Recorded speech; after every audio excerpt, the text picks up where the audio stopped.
Patay ang isang senior citizen matapos hatawin umano ng baseball bat ng isang lalaki dyan sa may Tondo, Maynila. Ang krimen nag-ugat daw dahil sa ingay. Balitang hatid ni Jomer Apresto.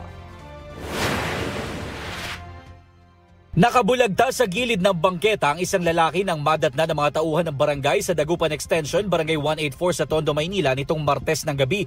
Ang 63 anyos na biktima, hinataw umano gamit ang baseball bat.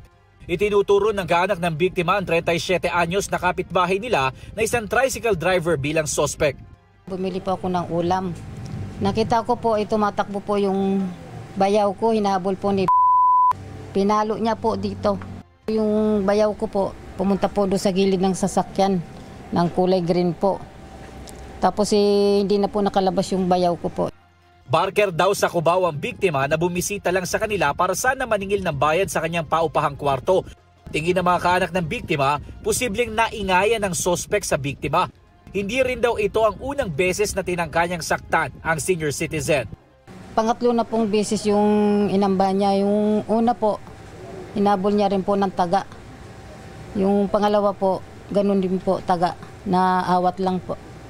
Kailan po yan? Mga June po yun. Hagip sana ng CCTV na to ang aktwal na pamamalo sa senior citizen na biktima. Pero sabi ng barangay, hindi yan gumagana noong mga oras na yon.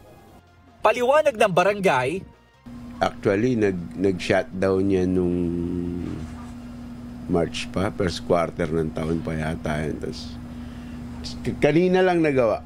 Actually dapat kahapon gagawin niya ng umaga pero dahil coding yung hindi nila nagawa. Sabi pa ng barangay, hindi rin nila aktwal na nakita ang pamamalo dahil abala sila noon sa pagproseso sa nahuli nilang magnanakaw. Sinubukan daw awatin ng isa nilang tanod ang suspect noong makita na sinusundan nito ang biktima. Nang umakyat umano ang tanod para ipaalam sa iba pang taga-barangay ang nangyayari, doon na naganap ang krimen. Isinugod sa ospital ang biktima pero hindi na siya umabot ng buhay. Pinuntahan ng barangay ang bahay ng suspect pero nakatakas na siya sakay ng isang e-bike. Sana sumuko siya para malaman natin kung ano talaga nangyari, bakit niya ginawa yun.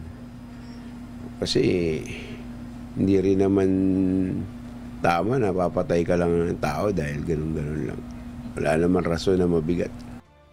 Patuloy na tinutugis ng Manila Police District ang suspect.